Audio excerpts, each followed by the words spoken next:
Hello and welcome to day 3 of the daily Arn and Eddie Euro experience. Mm. As always, Arn and Eddie are here. Don't know why I referred to myself in the third person there, but yeah, here we go. So Why today, not? obviously, Go for it. yeah, no, yeah, go for it. So just to be clear, we are not going to be covering England, Croatia. I think we did enough of that with our lovely guests, Alan and Lucas, about fun. Quite a long stream. It was quite a fun stream, quite an enjoyable one. Oh, I So loved it. this, We're doing that again. We oh, definitely do that again. we'll be doing that again for England versus Scotland and maybe something else. We'll see how it goes. Yeah. Um, but we're here to talk about two games: the games from the Netherlands and Ukraine, and North Macedonia against Austria. I take it we're kicking off. We'll kick off with the quite exciting game that just finished. Yep, as Affers has just went right in. What a Uh, bloody game that was. Yeah, Rob, what a game. You um, don't expect to see those in like the opening round of matches. mm, That doesn't usually happen because teams want to get points on the board and they kind of worry about the defense and stuff. But yeah, as Arthur said, end-to-end madness. From the opening minute, they were mm. going at each other, and it was attack, attack, attack, attack. It could have been 3-2 after about 5 minutes because it really was end-to-end. Dumfries had an absolute sitter about 4 minutes into the game, and the amount of chances that were kind of coming, I was like, either this is going to end a stupid scoreline, or eventually it'll settle down. Yeah, I Did mean, not settle down. they took it to each other quite well, and the Ukraine goalie had a good first half, an extremely good first half. And then Kept them in it, obviously really. he really did. And there was some, Zinchenko played fairly well. I think Malinowski played quite well for them as well. I've got the tactics There he board. is. So I think So I would say Malinovsky and Zinchenko played quite well for me. I thought they didn't, obviously they were quite good. But yeah, carry kickoff, on.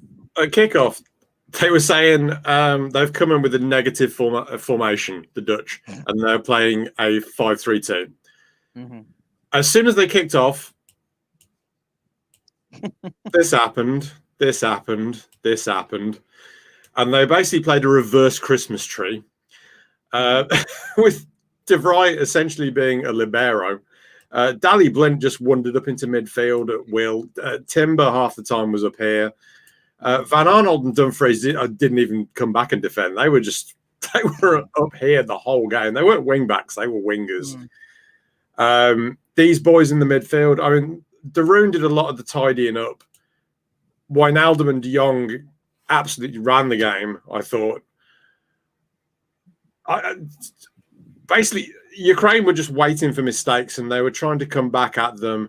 They kind of went from this when they didn't have the ball to pushing forward, especially Yarmolenko was pushing up and trying to get into these areas. But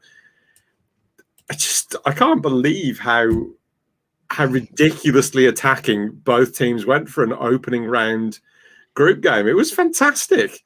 Yeah, they just went for it. They just didn't. I think they just realized we have our opportunity. We're the two probably favorites in the group, so we just go for it.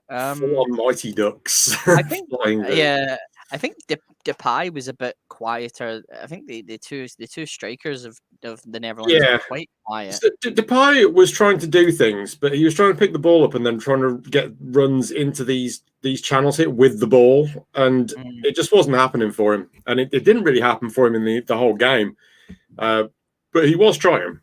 Yeah, I mean, not coming off. The reason why I say they're both quiet, even though Weghorst did score a goal, was that Weghorst's goal was pretty much it was kind of there for him, so it's really not like... Yeah, to be fair, he got a lot better after he scored because I felt like he got a little confidence boost in the goal, and he started running around and tackling back and stuff and covering a lot of grass. But let's go through the goals because I'm going to get out of sync otherwise. So Dumfries, he missed two real good chances in the first half, and they went in at 0-0. Which to me, it just seemed impossible that it had gone in at 0-0. And then about 5 minutes into the second half, the Dutch got underway. Again, your keeper, I thought he was unlucky because he's come out and he's tried to deal with yet another cutback. There was a lot of cutbacks in this game from the fullbacks, especially from Dumfries, who spent most of the game kind of camped out on that right wing. So that's how Wijnaldum got the opener. It was a decent save from the keeper, but it just kind of broke to him. It also looked like at points that Depay had pushed one of the Ukraine boys over, and they kind of Really? build up to it. I mean, I don't know whether he'd just kind of fallen quite easily down, but it was just one of those ways where it's like you could just see it, and then Wijnaldum goes in. And obviously, there's been a lot about Wijnaldum because obviously he signed the deal with PSG. He's the captain, and kind of as soon as you knew that, you kind of, I think you had said. I don't know if it was after this one or the second one. They looked very kind of down and dour, and then obviously 6 minutes later, about Weghorst and Dumfries, who is what a player! Yeah, what a player! He had a hell of a game, Dumfries. I thought, like I said, the midfield was controlled by Wijnaldum. He played a different role to the one that Liverpool supporters might have been watching that game and going, "Where's this guy been for us?" But obviously, he plays a different role for the Dutch.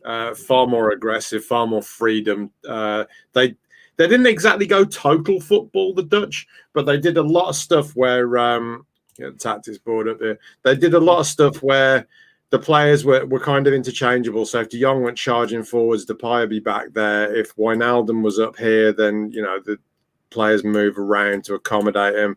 But it wasn't quite that much. But you kind of saw stuff like this going on, which when the Dutch were at their absolute best as a footballing nation, the players could play anywhere and they just moved around on the field. I don't think that's true now because you can't see Weghorst dropping down into the middle of midfield while some like Wijnaldum went and played up front for a bit. It just wouldn't work. And I mean, there's only one player on that team who looks like they could play in every position, and it's Daley Blind. If we're being completely honest, Daley Blind can play anywhere. He's Mr. Versatile. Mm. So yeah, they got the goal. Dumfries again with the setup. Looked offside, and then obviously they had the decision, and it wasn't that. Yeah, it wasn't. I thought it was offside. I thought he was interfering with play, but then they showed the replay, and it was the defender's back foot was playing him on. Weghorst scored the goal about 2 minutes after I said he looked like a donkey. Yeah, so I'm obviously a jinx. Oh, don't worry. We're gonna address your jinxing in just a minute right now.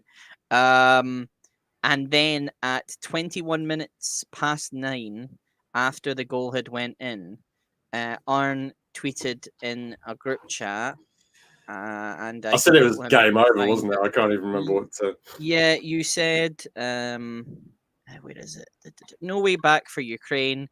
Could get embarrassing now. Well, the thing is, if you looked at the body language of the players, after that second goal went in, the heads had gone down. They were just kind of like, they were resigned to defeat. And I think they were just waiting for another goal to go in. And then I realised I've accidentally clicked on something. It's okay. We're going to talk about it anyway. What a goal. Yeah. So the boy Yarmolenko, he's picked the ball up on the right. Basically, the major Dutch error was bringing Nathan Ake on. They were coping fine with everything that was coming down that side until they put Nathan Ake on. And the first thing he does is show Yarmolenko inside. Way to go. I mean, it was Binslow, cracking goal. The angles I've seen on it is quite amazing. Ivan's message there. Tonight's game showed you can't win. You can win a game without a manager, but you can't win without a competent goalie. De Boer is floundering at points, I think, and taking off the centre backs with 25 minutes to go. I don't care. He's great to watch. I hope the Dutch go really deep into this tournament because I want to see that kind of football. It's borderline reckless. He's trying some kind of tactical fluidity that, let's just say, makes defenders uneasy. And he has basically gone out of his way to appease the fans without playing the formation that they want. I mean, hey, listen, they need to get that You know, he didn't listen to the I, fan banner, so we'll just never see. And then, so 4 minutes. There were 4 minutes after that. Free kick. Yarmanchuk. yeah, Get in, Chuck. I'm pretty sure he's being marked by Aki as well. This was the Nathan Aki show. Was the second half. Yeah. So Nathan It was. Aki, poor bloke, he's been involved in the 2 goals. Hasn't covered himself in glory defensively. They've thrown away a 2-goal lead, and then your man Aki, who I've been berating, strolls down the left, decides he's a winger, and just whips one into the back post. And there's Denzel Dumfries. Yep. He's missed 2 absolute sitters in this game. I mean, I think Arthur said he just scored. Yeah, there you go. He reckoned he could have scored that goal at the far post. I think, he's not done well. The goalie has not kind of painted himself in any glory. He's had a bit of a pants second half, that's for sure. Again, another tweet from Arn at 22:10. Nathan Aki jinxed them, and this was just as Nathan Aki got that cross in. Oh, it was. You had a fun night jinxing these teams, eh? Jinxing these players. £40 million man Nathan Aki, who has not really kicked a ball for Man City this season, despite the fact they paid 40 million quid for him. That's a conversation we've already gone through. Oh yeah, if you've not seen it, please go and check out when Arn decided to rant about the amount of money that they've spent. Man City have blown on players. But anyway, so it was a good game. Probably game of the tournament so far. Brilliant. I absolutely adored it. I love football. Let's go into a game that Lucas, our German pundit, decided to say was going to be boring, and then he said it would be 0-0. Let's keep the jinxes going, because Austria and North Macedonia, much like Netherlands and the Ukraine, only with less quality, they both went for it. So from the start, they were both trying to get attacks going. They both wanted to get goals. Austria had a lot more strength in depth. The better North Macedonia players were on a par, but as a team, I kind of think they got a bit exposed here. It's sad because I do love an underdog. I'd love North Macedonia to go through into the knockouts, but on the basis of this, I can't see that happening. It'll be fun watching them though. It's going to be a fun group. Yeah, it's one of those groups where I think anything could happen. It's not one of those ones where, like the group of death, where you expect like one team to get consistently humiliated and the other 3 are going to at least have interesting games. It'll be 0-0s. Rest of this group 0-0s, ball draws, nothing happens. I'll be honest. After we had done the England Croatia thing, I fell asleep or was napping and waking up midway through to watch this game. So Arn kind of has the mirror experience. I did wake up to see one of the goals, which we'll talk about. Okay. Yes, it was very much the last one, which I think we have to do a bit of a quick conversation about. But take it away, Arn. So I was struggling because I had about 4.5 hours sleep last night, so I was really struggling. I'd had a Monster. I don't know if you noticed that earlier. I basically drank a Monster while we were doing the England game. So I fell asleep at half time, but then I woke up when the second half kicked off, and I was like, perfect timing, excellent. Austria were really good at times. Sabitzer was a guy that I picked out pre-tournament as being, a potential one to watch. His cross got the first goal. Liner coming in from fullback. I'm sure Domi will be happy about that. I felt Macedonia on the whole, especially in the first half, their defending was incredibly naive. At one point, there was an attack, and there were 4 forward players in the penalty area for Austria, and there was only 2 defenders, and they're basically both of them stood there going, who